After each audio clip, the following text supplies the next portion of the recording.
Allir þættir samstæðvarinnar eru fáanlegir á öllum helstu hlaðvarpsveitum. Skjaldborg var daginn, það kvikmyndahátíð, heimildamyndahátíð og þar fékk áhorfendaverðlaun sem að kallast Einarinn, myndin Fjallið það öskrar sem að fjallar snjóflóðið á Súðavík, þann hörmungar atburð. Og hingað eru komnir menn sem að standa þessari mynd, það Daniel Bjarnason sem leikstjóri, Hafsteinn Rúmarsson sem að Súðvíkingur fyrrverandi. Nei, ég Patreksfirðingur. Ég Patreksfirðingur. Já, þú bjóst á Súðavík á þessu tíma. Já, ég var og mistir börnin þín. Já. Og ert viðmælandi í myndinni. Já.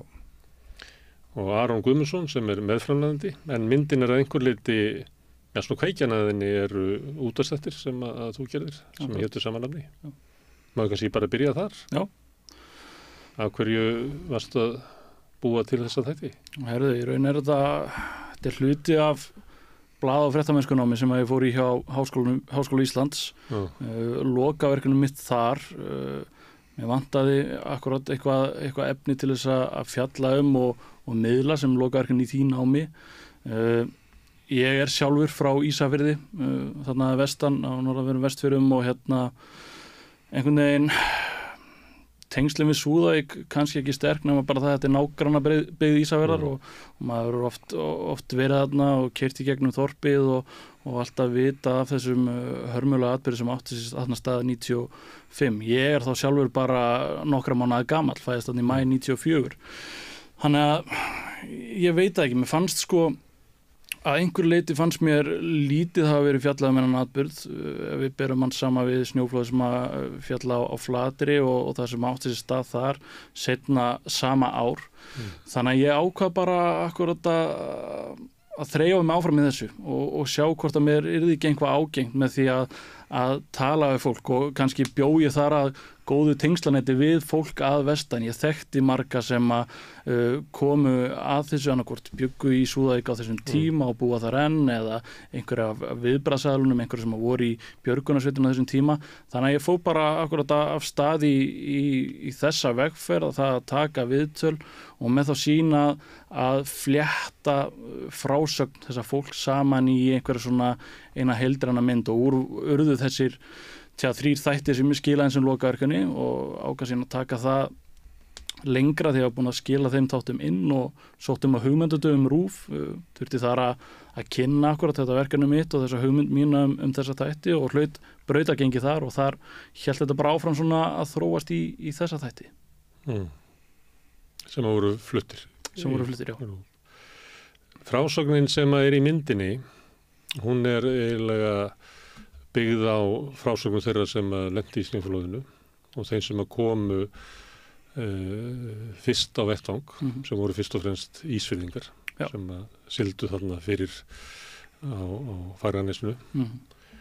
Og það kom mér svolítið óvart að því að svona einhver mynd sem að maður hefur af þessum atburðum að raunverulega var allt yfirstaðið þegar varðskipið kemur akkurat í höfn, sem kom manni svolítið óvart. Það gerir það og það akkurat svona kannski einna minnistæðist út frá þessari vinnu sem við höfum verið að gangi í gegnum núna, bæði varðandi þættina sem ég geri í útvarpinu og svo þessa mynd frásögn Önundar Jónssonar yfirlögregluþjóns á þessum tíma fyrir vestan þegar hann lýsir því hvernig það var farið að fylla varðskipið hér fyrir sunnan af tækjum, þungum tækjum sem að hann segir sjálfur að hafi bara ekki verið þörf á. Það vantaði mannskap og það vantaði skóflur, snjóflóðylur og bara punktur og af stað og það svona, eitt af því sem að akkurat vakti athygli mína í þessu ferli Daniel, var svona þráðurinn svona leiðin í frásögninni lágum fyrir klár í útvarpsþáttunum eða? Að einhver leyti, já. En við bættum við náttúrulega nokkru viðmælendum og svona fólki sem að vera í forgrunni í myndinni var held ég ekki flest í þáttunum en það náttúrulega gríðarlega verðmætt að fá Aron inn í þetta verkefni sem hann búin að leggja allavega svo grunnvinnu og taka líka fullt af viðtölum sjálfur sem að við gátum síðan nýtt saman í í þetta handrit sem ég skrifaði síðan fyrir þessa mynd og struktúraði svona myndina með þannig grunn til að byggja á. En svo koma náttúrulega leiknarsenur sem eru ekki í útvarpi. Nei. Það er það sem að myndin krefst. Já. Og það er svona ekki alveg gefið hvernig á að leysa það. Nei, það er flókið, það er það sér eiginlega að þið farið upp að ykkur striki í sviðsetningu. Já. Þannig að þetta er eiginlega til stuðnings, sviðsetningin tekur aldrei yfir. Nei, það er náttúrulega viðmælendur sem að áhorfa á tengjast, ekki einhver leikarar. Þetta er náttúrulega bara til þess að bæta upplifununa, þetta er náttúrulega visual miðl heimildamyndaformi og það er eiginlega ekkert myndefni til vídeo þar að segja frá þessum tíma út af fjölmiðlabanni og fleiri. Þannig að eiginlega allt efni sem er til í myndinni, sko. Ég notaði allt sem ég gat náði í bæði frá safninu RÚV og Stöð 2 og svo erum við náttúrulega með þessi persónulega myndir sem eru mjög sterkar í myndinni. Já. Og það er nú ekki fyrir þá sem ég átti með á því ég geti gert þessa mynd, sko, að vera með Hafstein með okkur í liði, hann kom fullt af myndefni frá honum og hans fjölskyldum og svo hann Siggur henni bara svona heima upptökur sem að fundust síðan í flóðunu einhver eftir á þegar það var að bjarga verðmættum. Bjarga frá því að bara þessar minningar myndi ekki bara glatast eitthvað leyti. Já, akkurat. En kaflinn sem kemur í lokin þegar það eru svona, ég veit ekki, kortur eftir á myndinni, að þá er svona kaflaskipti. Já. Þegar þá er eiginlega varðskipið komið og það er búið að finna alla sem eru létust. Að þá er svona, kemur horft tilbaka, því að sko frásögnin mér finnst þetta mjög sterk mynd, sko. Já, takk fyrir það. Takk fyrir það. Ég hugsa margir sem hafa bara grátið í salnum. Þetta er bara þannig, þetta er ótrúlega mikil harmur sem hann verið að lýsa og þetta er lýst bara í svona réttri tímaröð þar sem maður fylgir þessu og þetta er mjög sterkt og mér finnst það mjög vel gert. En svo kemur hann að síðasta korterið og þá er verið að svona velta fyrir sér hvað ef.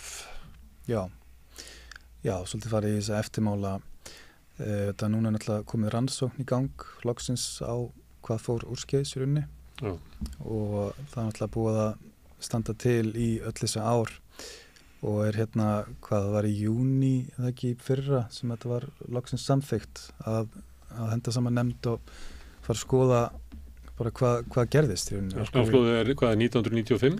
Já, janúar. Og það var 2023 í fyrra? Já, akkurat. Þannig að það er dágóðu tími. Já, það er 28 ár. Já, vissulega og kannski betra að Hafstein segjast betur frá því. Já, ég ætla að spyrja þig að Hafstein, hefur séð myndina? Nei, ég sé hluta af henni aðeins áður. Hann er búin að sína mér hann Daniel. Ég sá smábrot þarna leikna en það sem ég hef séð þess mér alveg frábærlega unnið hjá þeim. Og ég sá endurinn á myndinni og það er ótrúlega bara hvernig hann gæti náð þessu öllu svona bretti frásögn og eiginlega þegar sem maður horfir á þetta er eins og maður hafi bara horfa á það sama hluti náttúr. Ég var að horfa á þetta og mér var til þess að hugsa til þín hvernig þú getur setið undir þessari mynd. Það væri ábyggilega erfitt.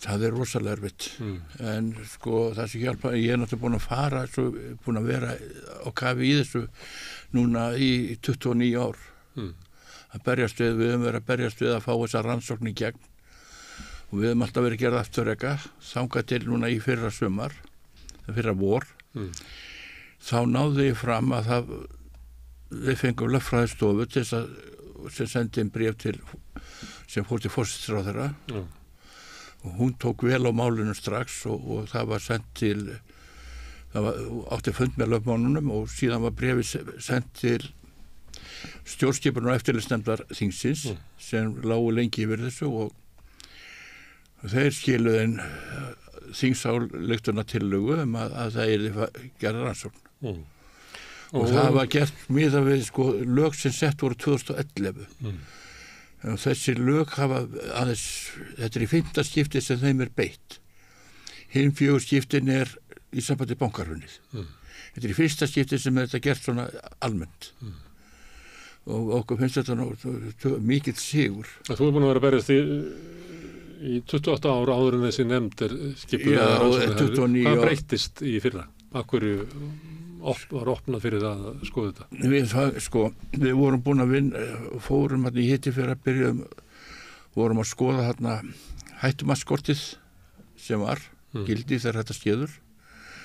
Og þá fyrst allt í einu föttu við það að það vantar nokkur hús inn á kortið. Og við horfðum á þetta og bara var ég Hrafnardóttir og við bara trúðum okkur ekki eigin augum, í raun og veru, ætlum ekki trúa þessu. Þetta eru hús sem er ekki til. Eða með á kortið og þetta eru hús, eitt af þeim hús sem foreldrar hennar dó í. Og það bæði sveitastjóri, sýslumar og þeir eru uppástand alltaf að það hafi enginn látist eða verið í húsi sem var á hættusvæði. En það var alveg hreina lína á Nesveginum það var hættusvæði, það er rautt.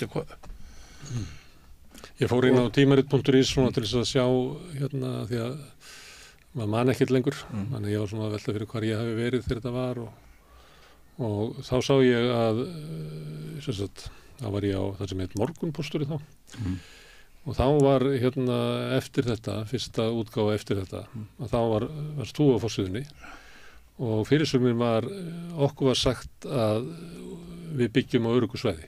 Já. Þannig að bara nokkru dögum eftir snjóflóðið að þá ert þú byrjaður í baráttu við að... Já, því að í raun og veru þegar ég fór að skoða málin þá kom svona margt sem maður frétti og var sagt og ég fór að skoða sem gat ekki staðist neina skoðun. Og ég fór að grufla í þessu og það verður og þegar ég komin söður þá fer ég og tala við lögfræðing. Og hann er dáinn, það var sem þetta var Arnmundur heiti Backmann og ég fór með máli til hans og hann sagðist að skoða málið og fór að skoða þetta og þegar ég kom næst til hans þá sagði hann að ég er nú búin að vera að skoða þetta og það er ekki mikið af lögum almannavarnir en ég fæ ekki betur séð en að hvert einasta lagaregla sem til er þverbrotin og lög og ég er búin að vera þarna fer ég að berjast og við förum fyrst byrja í einn og svo tökum við okkur saman og erum öll að vinna í þessu og gerum bréf og kröfum að fá rannsókn. Við bæði sendum dómsmálaráðherra og við sendum til líka okkur sagt þá að við bara fara til ríkissaksóknara sem við sendum bréf þar og förum fram á rannsókn og það er sendt tilbaka að það sé ekkert athugavert. Þá kæri ég til umboðsmanns Alþingis, hann fer yfir málið og segir að það þurfa að rannsaka og það leikur langa tíma hjá ríkissaksóknara aftur og svo tilbaka, það er aldrei fengist, það er alltaf verið það er búið að vera í allan tíma þegar maður er sendur hring eftir hring og þó við sett inn greinar með ásakanir og annað þá er alltaf þögn og eins og Arnmundur heitir sagði við mig á sín tíma það er eina sem þeir geta að gera, það er að þegja. Ég leið og ef þeir svara þér, þá er konur í snöruna.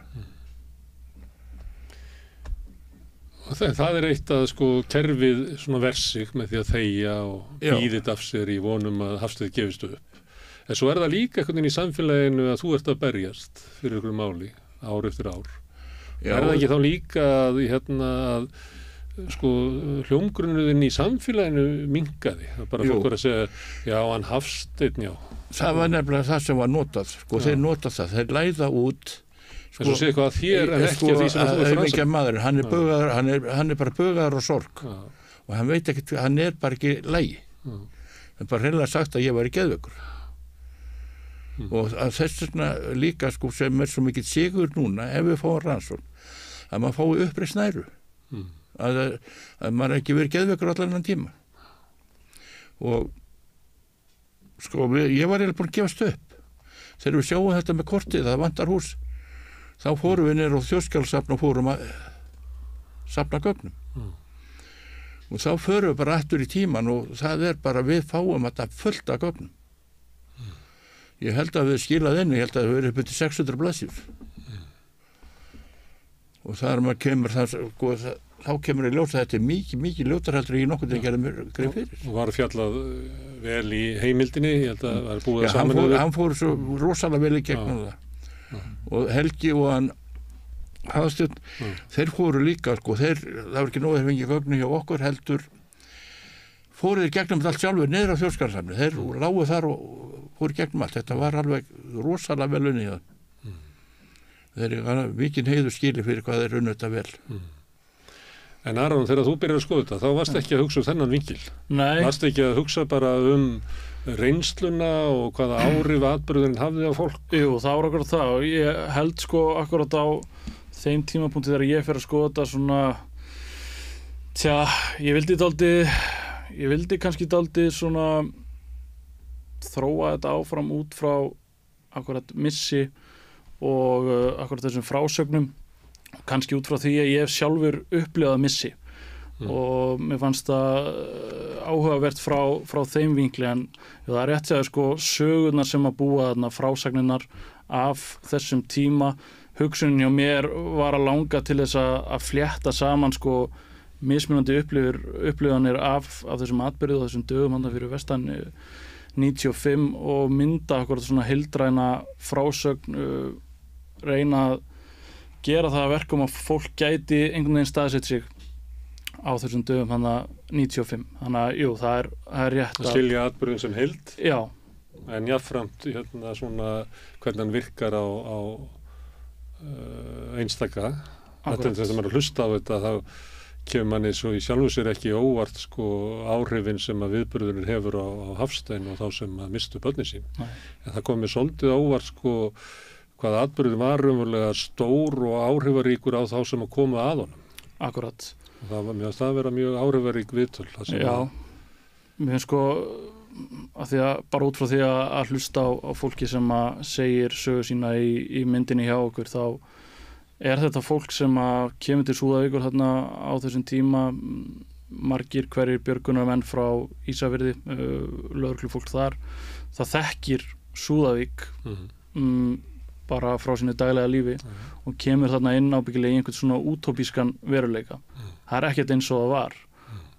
Snældu vitlaust veður og aðstæður sem að maður getur ekki gett sér hugalund hvernig er að stíga inn í. Þannig að það er vissulega sterk hlið sem að kemur fram í myndinni og líka það að á þessum tíma voru fleiri hlutir að gerast, ekki bara í Súðavík, það var hættuástand víðsvegar norðanverða Vestfirði, verkefni að glíma við á mörgum stöðum og þannig að þetta er allt í kringum, þetta er einhvern veginn svo rosalegt og í raun mun stærra og meira heldur maður bjóst við þegar maður lagði í akkurat þessa vegferð á sínu tíma og svo í gegnum þetta með Daníeli, Hafsteini og fleirum. Þetta er svona líka björgunar afrek af mörgu leyti, siglingin handa með Fagranes sem það er ekkert gefið að menn leggja þetta á sig Nei, og við fáum okkur á tjaldarskipstjóra á Fagranesins til þess að segja okkur aðeins frá þessu í myndinni og ég er nú nokkuð viss hann hafi ekki tjáð sig þetta áður, þannig að það er mjög mikilvægt að fá hann inn í þetta en að sama skapi líka bara eins og kemur svo sterkt fram áfallið að lenda í snjóflóðinu en svo þurfa að fara í gegnum annað áfall sem er ferðin frá Súðavík yfir til Ísafjarðar í þessu snældu vitlausa veðri og aðstæðum sem að voru þarna uppi.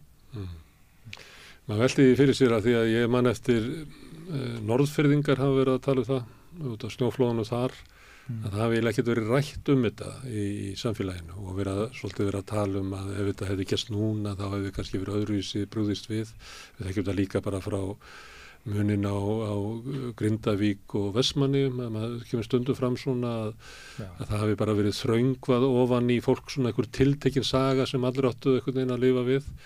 Ég velti fyrir mér að var verið að tala við björgunarmennina frá Ísafirði. Ég velti fyrir mér, kannski hafi þessi menn bara ekkert verið að ræða þetta fyrir að þið tóku þessi viðtöl Af því að mér fannst svo rá svona sorgin í þeim og mér fannst þetta svo rá tilfinningarnar í frásögninni ég velti fyrir byrju allir menn hafi bara ekkert verið að reyna að vinna út úr þessu. Það var náttúrulega ekki til neitt sem hét áfallahjálp á þessum tíma. Ég spurði það nú ekki þeir hafa kannski ekki tjáð sig þetta opinberlega áður, svo hann Halldór og fleiri sem komu hana með björgunar hliðina og hann voru líka fullt af fólki sem sögðu nei, vildi ekki koma og fyrst og fannst ekki tímabært heldur og vildi bara ekki tjá sig, ég skildi það náttúrulega bara alveg fullkomlega. Það er persónulega ákvörðun bara hversu eins. Já. En það var rosalega dýrmætt fyrir okkur að fá þessa hlið og með þess að segir að þannig að við gátum sagt söguna frá mörgum hliðum, en samt allt saman frá point of view vestfirðinga, alveg súvinga og ísfirðinga þá. Þannig svona okkar, út af því að það sem ég er svona hræddastur kannski að svona maður alltaf reynir að sjá fyrir sig gagnrýni frá fólki sem kemur eftir á, sem maður kannski hefur ekki séð þegar maður var að vinna myndina. Einu sem dettur í hug kannski er að þegar Týr kemur og það alltaf var búið að finna alltaf, var búið að Bjargaldur svo vita hann voru í húsum, en kannski leit svolítið út þess að við gerði ekki neitt en þau gerðu helling alltaf hjálpuðu til við alls konar störf eftir að og voru fleiri daga eftir á, en já, við fjöldum... Ég var heldur ekki að meina það með varðskipið að sagan er eiginlega búin þegar það kemur, það er bara sagan sem þið eru að segja er eiginlega búin og það er búið að finna alla og hellingaverki eftir, ég var ekki alltaf heldur ekki að gera lítið úr því. Nei, mitt. Það er mitt. Því að til dæmis meðal fjölmiðlamanna þá er mikið talað þetta þeir eru verið lokaðir inn í frystihúsinu og þess vegna hafi ekki verið til myndefni og ég bara einhvern veginn var komið með það í hugan að það hefði þá atburður verið þá í hápunkti en það var reynulega kannski svona, hvað við segja, eftir hér á. En Hafsteinn, talandi svona hvernig samfélag tekur á þessu? Það réði engin neitt við neitt þarna. Menn voru þarna að reyna, voru allir að reyna að gera allt sitt besta. Það er ekki að við hefum það og þetta var kraftaverk sem björgunarmenn vinna þarna á þessu svæði. Veðrið var ekkert venjulegt og ég var nú með faggana þarna til Ísafjarðar og það var daratans. Ég er nú mjög vannur sjómaður og búin að lenda þarna í mörgu en þetta var svolítið svakalegt og fyrir fólk sem hefur ekkert verið á sjó það lítur þetta að hafa verið skelfilegt. Þið gáttu ekki lagsta bryggju á togaranum, eða? Nei, það var svo sleimt. Það var við hann var þarna fyrir utan við erum að koma inn til Hafnar þegar að flóði fellur. En svo við erum konir mannskapur, við erum konir út á dekk í endan búin að gera allt klárt þess að vinda. Við lágum nefnilega undir grænuliðinu nóttins, hann treysti sig ekki inn þá vegna þess að fjara og við erum svo brjálað, við ristum það djúpt að hann var hrættur að myndi taka niðri og svo erum við að fara inn og komum við hérna fyrir utan þá allt inn og svo skilum við ekkert í því að hann fer ekki inn og sjá að skipstjórinn fann að lýsa með kosturum í land og svona og við býðum bara úti og svo allt inn og kallar hann stráka að farið inn, við förum ekki inn strax og svo þá fórum við bara úr flotgólunum og upp í borsali kaffi og þá kom stýrimaður niður og sagði okkur frá því að það hefði fallið snjóflóð og það er sagt að það hefði farið þarna á hús og ég hefði komið niður til Fristrús og þá sagði ég náttúrulega strax að mitt hús hefði farið, það var hann í línni og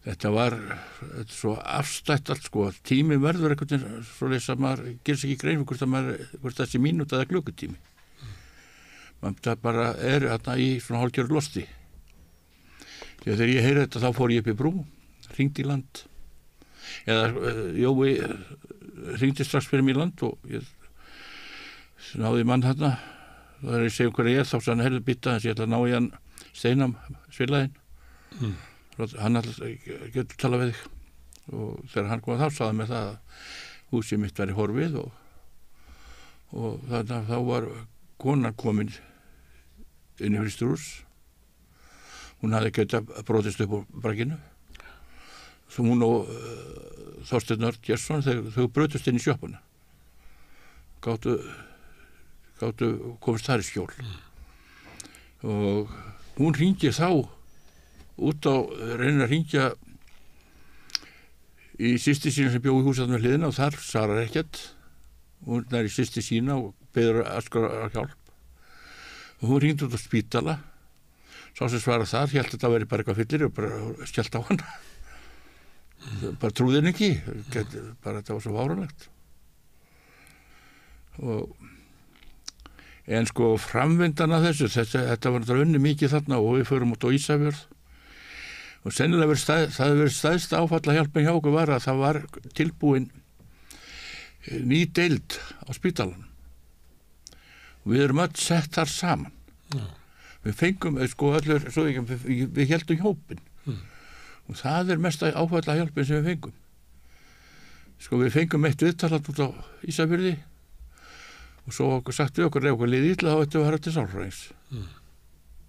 En stuðningu var mestur ykkar á milli? Já. En svo erum við sett upp í áætlunarflugvél til Reykjavíkur og það voru ekki til lengur. Það var bara týnt. Og maður fekk þá tilfinningu raunar þegar maður fyrir að berjast að maður átti ekki að vera láta svona, maður átti bara að þegja. Takk að þessu. Eins og var alltaf máður fyrir mann átti að bera harmsinn í hljóði og ég var við það eftir á til dæmis eins og með þegar ég jarða börnin þá var bróðir Lindu konuna minnar hann hafði mist son sinn ungan að þetta kvöldi þá brýst það upp í honum sem hann búin, hann hafði aldrei talað þetta en þá allt í hennu kemur það upp og eins mamma hún hafði mist dreng langa á undan mér sko áður ég fæðist og hún fer að tala þetta kemur allt upp hjá fólki og ég var við þetta líka sko eftir ég kom sinna söður og ég fann að keyra leigubíl það var oft fólk og það þekkti mig í sjón og það stóðst ekki að fór að tala þetta og þá kom alltaf að það fór að tala sína sorgir maður var ofta að hlusta og oft stoppaði góða stund eftir túrin og fjallaði fólk á þannig fórin en ég held það bara hjálpaði mér líka að ræða þessi mál og maður búin að vera svo lengi innviklegar í þetta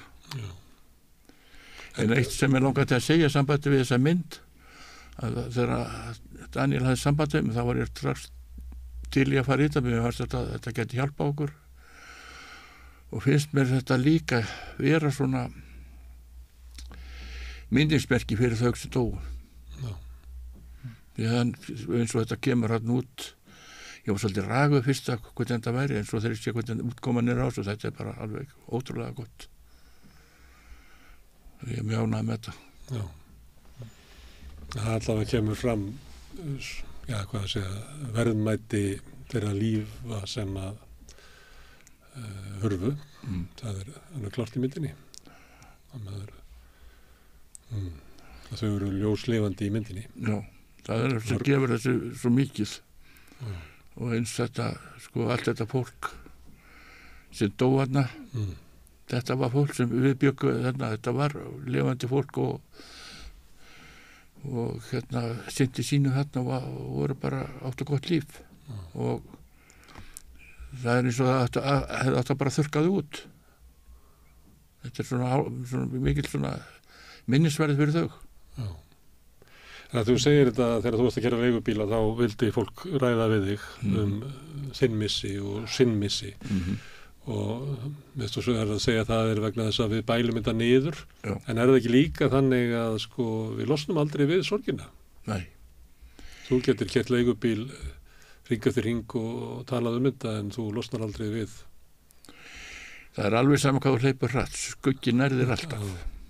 Og ég veit að það var góð með kona sem sagði þetta við mig stutt eftir ég kom söður hún var búin að lenda í svona áföllum hún sagði mig, horfði á mig og horfði stíft í augunum og sagði Hafsteinn það munu margir segja við þig að tíminn lækni öll sár og horfði hún fast í augunum á mér og sagði hlusta ekki á það er kjaftaði sorgin er komin til að vera en þú er að læra að lifa með henni. Það getur verið grimmt að segja þetta við fólk að tíminn eigi að lækna sárin því þá verður fólk sko grimmt við sjálft sig yfir að byrja ennþá sorgina heldur að segja eitthvað að sér þannig að fólk á að fara varlega með þessa þjóðtrú.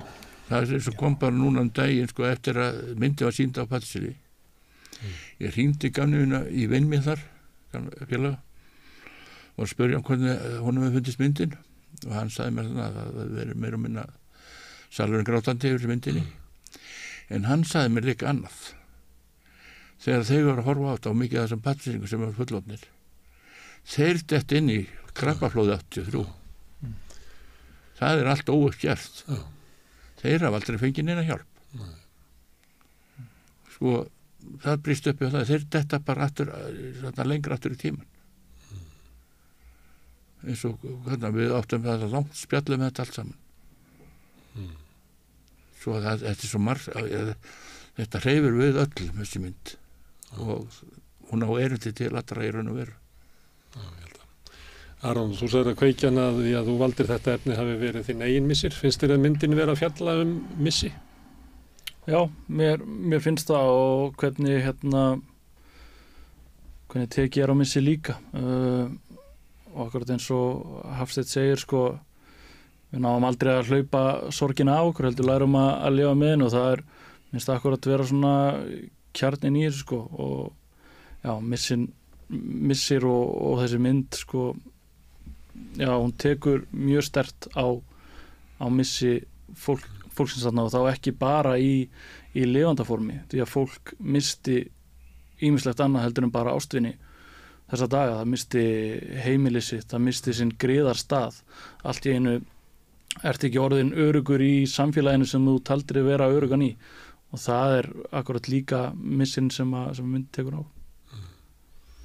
Annað sem að kannski tengis svona atburðum svona vetrarins að þetta líka mynd svona þetta harðbýla land sem vill hrista okkur af sér því við erum með jarðraríkar hérna og þarna var náttúrulega snjóflóð og svo þegar var að vera björgunarstarfið fór fram í sko einhverju brjáluðu veðri sko þar sem var ekki hundi út sigandi en samt voru nú hundar sem að voru það var eiginlega þetta var alveg hryllilegt ástand.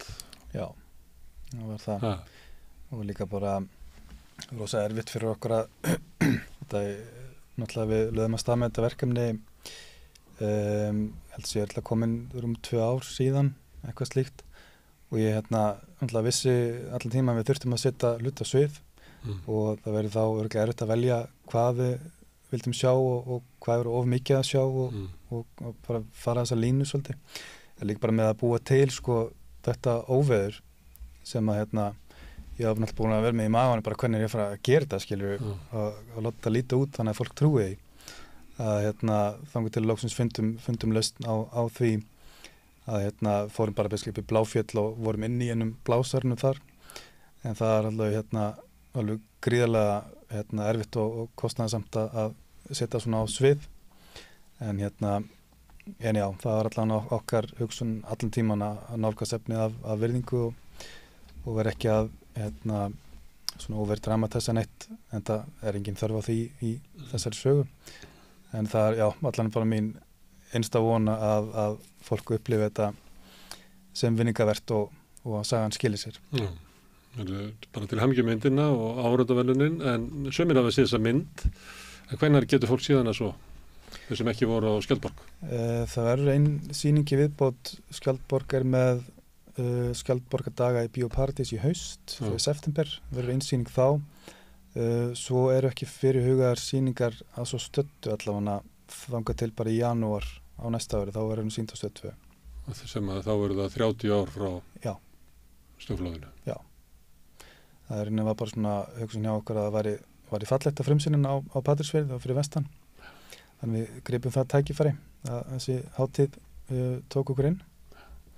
En já, allavega á svo stöddu þá ekki, en við hefum eftir að ræða það nánar samt. Það kemur bara í ljós, en kæra þakki fyrir að koma hingað Aron, Hafsteinn og Daniel. Takk fyrir okkur. Ræða myndina og þessa viðburði. Takk komið vel. Takk. En ég ætla að sitja hérna áfram og reyna að skilja samfélagið sem við lifum í og kannski okkur sjálf í leiðinni næsti kafli eftir augnablik. Hvernig getur við réttlætt að 60% eflingarfólks eigi erfitt með að ná endum saman? Efling stéttarfélag. Barátta fyrir betra lífi.